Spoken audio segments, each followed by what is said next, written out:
Hello everyone, आप सभी को हमारे यूट्यूब चैनल लेट्स लर्न डीवीजी पे स्वागत है। इस वीडियो में हम पॉलिटी का सीरीज चला रहे हैं, जिसमें हम ऑब्जेक्टिव सीरीज को कंप्लीट करेंगे। ठीक, इससे पिछले वाले वीडियो में हम 1 से लेकर 24 तक क्वेश्चन कंप्लीट किए हैं और आज हम इस वीडियो में, है ना, उससे आगे हम कंप्लीट करेंगे। और ये वीडियो काफ़ी महत्वपूर्ण होने वाला है आने वाले सभी एग्जाम के लिए। ठीक, अगर आप इस सीरीज को लगा लेते हैं, है ना, लगाने के बाद आप किसी भी एग्जाम में अगर आप बैठते हैं तो आपका एक भी क्वेश्चन नहीं छूटता। क्या कीजिए कि इस सीरीज को लगाइए। इस सीरीज को लगाने से क्या हो जाएगा, आपका जो तैयारी है वो और बेहतर हो जाएगा। तो चलिए हम वीडियो को शुरुआत करते हैं। पहला है, मौलिक कर्तव्यों को प्राप्त नहीं है किसी भी तरह की। पहला एक सामाजिक स्वीकृति, ऑप्शन नंबर सेकंड है। नैतिक स्वीकृति, ऑप्शन नंबर फोर्थ है। राजनीतिक स्वीकृति और ऑप्शन नंबर फोर्थ है विधि स्वीकृति। तो किसी मौलिक कर्तव्य को जो है विधि स्वीकृति प्राप्त नहीं है, जबकि राजनीतिक है, नैतिक है और सामाजिक सारा स्वीकृति है, लेकिन क्या है, विधि स्वीकृति प्राप्त नहीं है। इस क्वेश्चन का आंसर हो जाएगा हमारा ऑप्शन नंबर फोर्थ।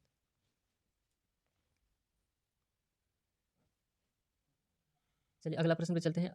अगला प्रश्न में है कि राज के नीति निर्देशक तत्व प्रत्यक्ष प्रत्यक्षता संबंधित है, किससे संबंधित है? तो पहला ऑप्शन है मौलिक अधिकारों से, ऑप्शन नंबर सेकंड है मौलिक कर्तव्य से, ऑप्शन नंबर थर्ड है गांधीवादी से, ऑप्शन नंबर फोर्थ है प्रस्तावना से। तो किससे आंसर हो जाएगा ऑप्शन नंबर फोर्थ। चलिए अगला प्रश्न पे चलते हैं। अगला प्रश्न है क्वेश्चन नंबर 27। कहा कि संघ के कार्यकारिणी पर संवैधानिक प्रमुख कौन है? पहला ऑप्शन है राष्ट्रपति, ऑप्शन नंबर सेकंड है प्रधानमंत्री और मंत्रिपरिषद एक साथ, ऑप्शन नंबर थर्ड है प्रधानमंत्री और ऑप्शन नंबर फोर्थ है भारत के मुख्य न्यायाधीश। तो जो होता है संघ के कार्यपालिका, उसका प्रमुख कौन होता है? उसका प्रमुख होता है राष्ट्रपति। कौन होता है? तो राष्ट्रपति। तो इसका आंसर क्या हो जाएगा? इसका आंसर हो जाएगा ऑप्शन नंबर फर्स्ट। क्या हो जाएगा? Option number first.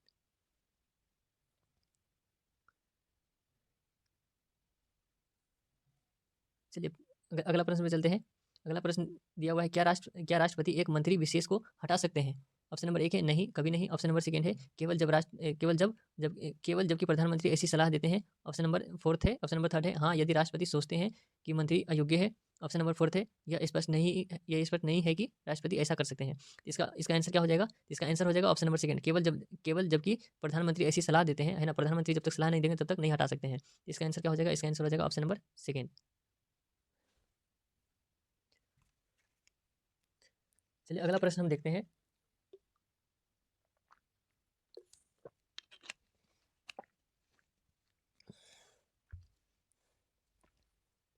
चलिए हम अगला प्रश्न देखते हैं। अगला प्रश्न है, जब उपराष्ट्रपति राष्ट्रपति का पदभार ग्रहण करता है तो राज्यसभा को दूसरा अध्यक्ष चुनना पड़ता है। ऑप्शन नंबर सेकंड, राज्यसभा का अध्यक्ष का पद खाली अवश्य रहना चाहिए। ऑप्शन नंबर थर्ड है ऑप्शन नंबर थर्ड है कि राज्यसभा के बैठकों की अध्यक्षता लोकसभा के अध्यक्ष करते हैं। ऑप्शन नंबर फोर्थ है इनमें से कोई नहीं।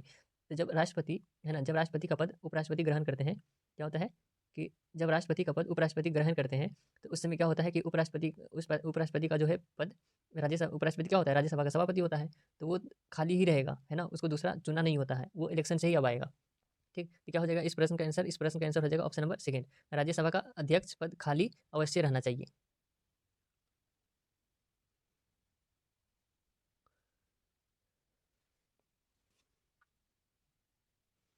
चलिए अगला प्रश्न को देखते हैं।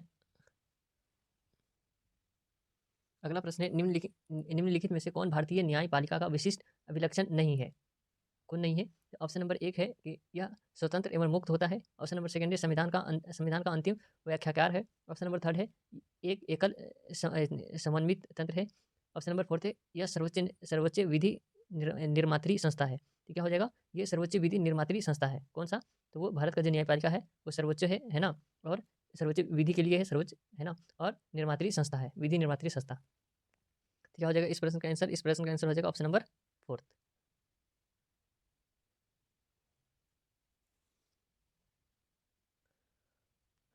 अगला प्रश्न है कि वित्त के संदर्भ में संविधान ने ऑप्शन नंबर एक राज्य के अनुकूल बंटवारा किया है। ऑप्शन नंबर सेकंड केंद्र के अनुकूल बंटवारा किया। ऑप्शन नंबर थर्ड है बंटवारा वित्त आयोग पर छोड़ दिया है। ऑप्शन नंबर फोर्थ है केंद्र और राज्यों के मध्य बंटवारा समान रूप से किया गया है। तो क्या हो जाएगा इसका आंसर हो जाएगा ऑप्शन नंबर थर्ड, बंटवारा वित्त आयोग पर छोड़ दिया। बंटवारा किस पर छोड़ दिया हुआ है? तो वित्त आयोग पर छोड़ दिया हुआ है।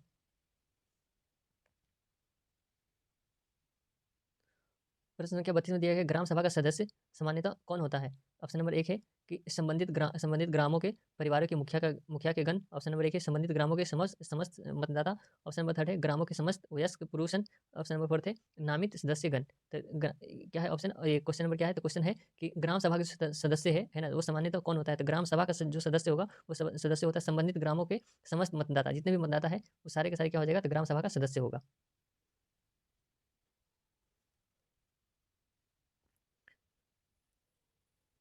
चलिए अगला प्रश्न पे चलते हैं। अगला प्रश्न है, भारत में मतदाताओं का पंजीकरण करवाना उत्तरदायी है। ये उत्तरदायी है किसका? तो सरकार का। ऑप्शन नंबर सेकंड है निगमों का। ऑप्शन नंबर थर्ड है व्यक्तिगत मतदाताओं का। ऑप्शन नंबर फोर्थ है निर्वाचन आयोग का। तो किसका होगा?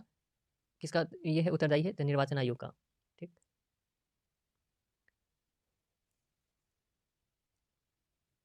चलिए अगला प्रश्न है, भारत के संघ में सिक्किम एक नया राज्य डैश संशोधन अधिनियम डैश में हुआ था।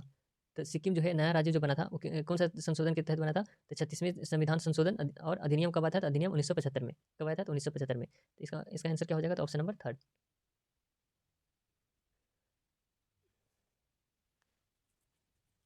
अगला प्रश्न है भारत एक संघ है। क्या है? भारत एक संघ है। पहला ऑप्शन है भारत एक क्षेत्र पर्यायवाची है। उन राज्यों को समाप्ति करता है जो संघीय व्यवस्था के सदस्य है। ऑप्शन नंबर थर्ड है भारत भारत के राज्यों एवं संघ शासित प्रदेशों को शामिल किए हैं। ऑप्शन नंबर फोर्थ है केंद्रीय स्तर पर प्रकाशित प्रदेशों को सम्मिलित किए हैं। तो क्या हो जाएगा इसका आंसर? इसका आंसर हो जाएगा भारत के राज्यों एवं संघ शासित प्रदेशों को शामिल किए हैं। क्या हो जाएगा आंसर? इसका आंसर हो जाएगा ऑप्शन नंबर थर्ड। ये हो जाएगा।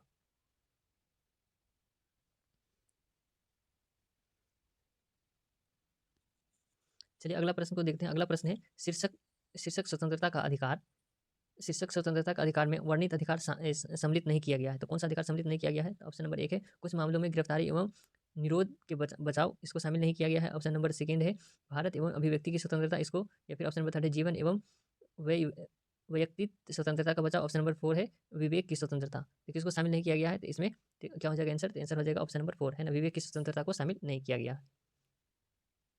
चलिए अगला प्रश्न है एकत्रित होने के नागरिकों के अधिकार पर लागू बुनियादी शर्त यह है कि सभा होनी चाहिए, है ना। कैसी सभा होनी चाहिए? ऑप्शन नंबर एक है रचनात्मक उद्देश्य के लिए। ऑप्शन नंबर सेकंड है शांतिपूर्ण और शस्त्रहीन। ऑप्शन नंबर थर्ड है अहिंसक। ऑप्शन नंबर फोर्थ है शांतिपूर्ण। तो कैसा होना चाहिए? तो ये होना चाहिए शांतिपूर्ण और शस्त्रविहीन, है ना। शांतिपूर्ण होना चाहिए और बिना शस्त्र के। कैसा होना चाहिए? तो बिना शस्त्र के। तो क्या हो जाएगा इसका आंसर? इसका आंसर हो जाएगा ऑप्शन नंबर सेकंड।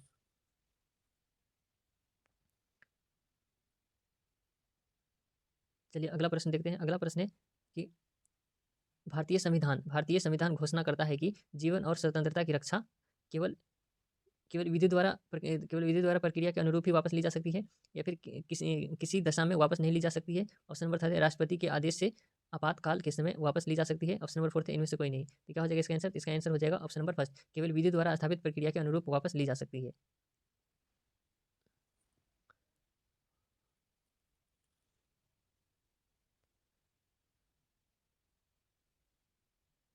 भारत एकमात्र राज्य कौन सा है जहां समान आचार संहिता, है ना, कॉमन सिविल कोड लागू है? तो ऑप्शन नंबर एक Jammu Kashmir. Option number second है मिजोरम। ऑप्शन नंबर थर्ड है नागालैंड। ऑप्शन नंबर फोर्थ है गोवा। तो कहाँ हो जाएगा? तो कहाँ किसमें सिविल कोड लागू है? तो वो गोवा में है। कहाँ है? तो वो स्टेट हो जाएगा गोवा। ठीक, ऑप्शन नंबर फोर्थ।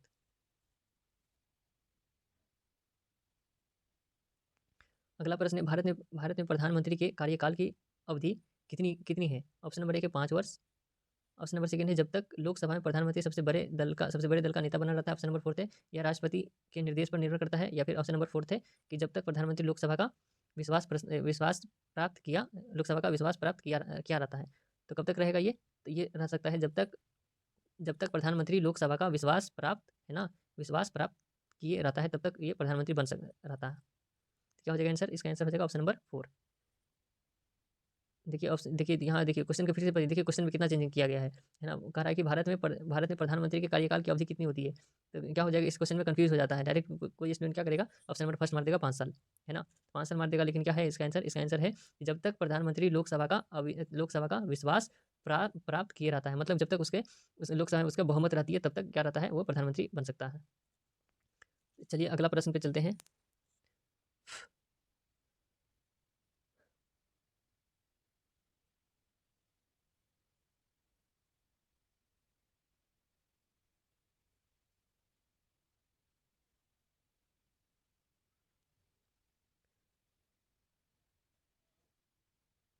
चलिए अगला प्रश्न है हमारा, यदि यदि महालेखा परीक्षक त्यागपत्र देना चाहता है तो वह त्यागपत्र संबोधित करता है किसको? तो ऑप्शन नंबर एक है राष्ट्रपति को। या फिर ऑप्शन नंबर सेकंड प्रधानमंत्री को। ऑप्शन नंबर सेकंड थर्ड है लोकसभा के अध्यक्ष को। ऑप्शन नंबर फोर्थ है वित्त मंत्री को। तो किसको त्यागपत्र सौंपेगा? तो वो सौंपेगा राष्ट्रपति को। किसको सौंपेगा? तो राष्ट्रपति को। चलिए फिर अगला प्रश्न पे चलते हैं।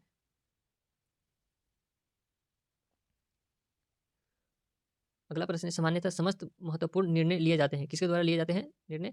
ऑप्शन नंबर 1 है मंत्रिपरिषद के द्वारा, ऑप्शन नंबर 2 है कैबिनेट के द्वारा, ऑप्शन नंबर 4 है प्रधानमंत्री के द्वारा, ऑप्शन नंबर 4 है प्रधानमंत्री एवं संसदीय सचिवों के द्वारा। तो जितने भी महत्वपूर्ण निर्णय हैं वो किसके द्वारा लिया जाता है? तो वो लिया जाता है कैबिनेट के द्वारा। किसके द्वारा? कैबिनेट के द्वारा। चलिए फिर अगला प्रश्न में चलते हैं, प्रश्न संख्या 43 पे। 43 में दिया है, एक धन विधेयक और एक वित्त विधेयक में यह अंतर है कि पहला ऑप्शन है कि वित्त विधेयक केवल एक सामान्य विधेयक है। ऑप्शन नंबर 2 है वित्त विधेयक को राज्यसभा में प्रस्तावित किया जा सकता है। ऑप्शन नंबर 3 है वित्त विधेयक को राज्यसभा के द्वारा महत्वपूर्ण ढंग से अस्वीकृत किया जा सकता है, जबकि धन विधेयक को अस्वीकृत नहीं किया जा सकता। ऑप्शन नंबर 4 है इनमें से कोई नहीं है ना, ये कोई अंतर नहीं है। तो क्या हो जाएगा इसका आंसर? इसका आंसर हो जाएगा ऑप्शन नंबर 3 है ना, वित्त विधेयक को क्या कर सकते हैं, राज्यसभा के द्वारा प्रभावपूर्ण ढंग से अस्वीकृत किया जा सकता है, जबकि धन विधेयक को अस्वीकृत नहीं किया जा सकता है। तो इसका आंसर हो जाएगा ऑप्शन नंबर 3। क्या हो जाएगा? ऑप्शन नंबर 3 यही इसका आंसर हो जाएगा। चलिए अगला प्रश्न है ना, प्रश्न संख्या 44 पे चलते हैं। कह रहा है 44 में कह रहा है, नियंत्रक और महालेखा परीक्षक संबंधित है, किससे संबंधित है? तो ऑप्शन नंबर 1 है व्यवसाय सलाहकार समिति से, ऑप्शन नंबर 2 है सार्वजनिक उपकरणों की समिति से, ऑप्शन नंबर 4 है लोक लेखा समिति से, ऑप्शन नंबर 4 है संसद से। तो किससे वो संबंधित है? वो संबंधित है लोक लेखा समिति से। किससे? लोक लेखा समिति से। अगला प्रश्न है प्रश्न संख्या 45।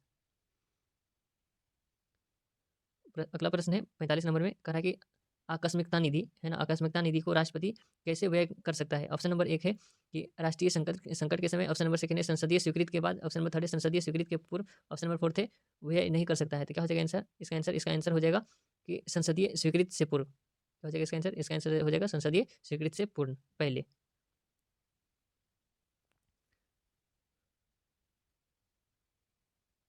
चलिए अगला प्रश्न है, अगला प्रश्न दिया गया है, मुख्य चुनाव आयुक्त को है ना पदयुक्त किया जा सकता है ना, मुख्य चुनाव आयुक्त जो है उसको कब पदयुक्त किया जा सकता है? तो ऑप्शन नंबर 1 है सुप्रीम कोर्ट के मुख्य न्यायाधीश द्वारा, ऑप्शन नंबर 2 है राष्ट्रपति के द्वारा, और ऑप्शन नंबर थर्ड है कि मंत्रिमंडल के प्रस्ताव से, और ऑप्शन नंबर 4 है जिस संसद के दोनों सदनों से 2/3 बहुमत से प्रमाणित कदाचार के आधार पर। तो क्या हो जाएगा इसका आंसर? इसका आंसर हो जाएगा इस संसद के है ना, संसद के दोनों सदनों के 2/3 बहुमत से प्रमाणित कदाचार के आधार पर क्या कर सकता है, मुख्य चुनाव आयुक्त को हटा सकते हैं, है ना। देखिए मुख्य चुनाव आयुक्त को हटाना इतना आसान नहीं है, लेकिन चुनाव आयुक्त को हटाना हटाना आसान है ना। जो मुख्य चुनाव आयुक्त होता है उससे नीचे होता है चुनाव आयुक्त, है ना। तो चुनाव आयुक्त को हटाने के लिए क्या कर सकते हैं, तो जो मुख्य चुनाव आयुक्त होता है वो राष्ट्रपति से सलाह लेकर के उसको हटाया जा सकता है। तो चलिए अगला प्रश्न पे चलते हैं, प्रश्न नंबर 47। प्रश्न नंबर 47 है, भारतीय संविधान की प्रस्तावना में धर्मनिरपेक्ष शब्द किस किस संशोधन द्वारा जोड़ा गया? धर्मनिरपेक्ष जो है किस संशोधन द्वारा जोड़ा गया? ऑप्शन नंबर 1 है 42वां, ऑप्शन नंबर 2 है 45वां, ऑप्शन नंबर 3 है 51, ऑप्शन नंबर 4 है 43वां। तो किस संविधान संशोधन द्वारा जोड़ा गया था धर्मनिरपेक्ष? तो ये जोड़ा गया था 42वां संविधान संशोधन 1976 में। चलिए अगला प्रश्न को देखते हैं, अगला प्रश्न को देखते हैं। चलिए अगला प्रश्न है, संविधान निर्मात्री परिषद की झंडा समिति के अध्यक्ष कौन थे? झंडा समिति के अध्यक्ष कौन थे? ऑप्शन नंबर 1 है सी राजगोपालाचारी, ऑप्शन नंबर 2 है doctor Rajendra Prasad, option number 3 है जेबी कृपलानी, ऑप्शन नंबर 4 है डॉक्टर भीमराव अम्बेडकर। तो क्या हो जाएगा इसका आंसर? इसका आंसर हो जाएगा कि जेबी कृपलानी, है ना। ये कौन थे? झंडा परिषद के अध्यक्ष थे।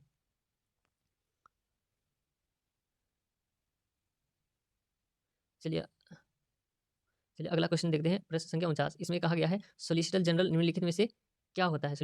सोलिसिटर जो जनरल होता है वो क्या होता है? ऑप्शन नंबर 1 है सरकारी अधिवक्ता होता है, ऑप्शन नंबर 2 है राष्ट्रपति का कानूनी अधिकारी होता है, ऑप्शन नंबर 3 है कानूनी सलाहकार होता है, ऑप्शन नंबर 4 है कि प्रशासनिक पदाधिकारी होता है। कौन होता है वो? जो ये सोलिसिटर जनरल जो होता है, सोलिसिटर जनरल जो होता है वो कौन होता है? तो ये होता है कानूनी सलाहकार होता है। कौन होता है? तो क्या हो जाएगा? ऑप्शन नंबर 3 है ना, कानूनी सलाहकार होता है।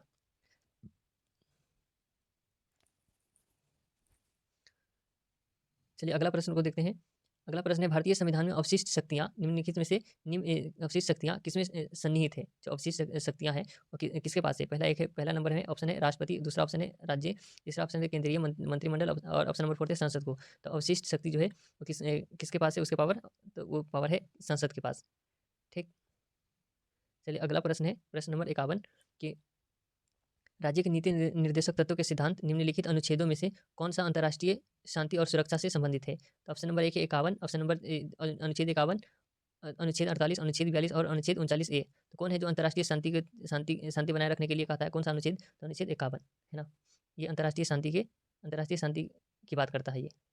चलिए अगला प्रश्न है, और ये हमारे वीडियो का लास्ट प्रश्न होगा इस वीडियो का। तो अगला प्रश्न है, केंद्र राज्यों को निर्देश जारी कर सकता है ऑप्शन नंबर 1 है संघ सूची के संदर्भ में है, ऑप्शन नंबर 2 है कि राज्य सूची के संदर्भ में है, ऑप्शन नंबर 3 है समवर्ती सूची के संदर्भ में, ऑप्शन नंबर 4 है कि उपयुक्त सभी। तो इन सभी के संदर्भ में है ना, संघ सूची के संदर्भ में भी क्या कर सकती है, तो राज्य को निर्देश जारी कर सकती है, राज्य सूची के संदर्भ में भी जारी कर सकती है, समवर्ती सूची के भी संदर्भ में जारी कर सकती है। क्या हो जाएगा इसका आंसर, इस प्रश्न का आंसर हो जाएगा ऑप्शन नंबर 4।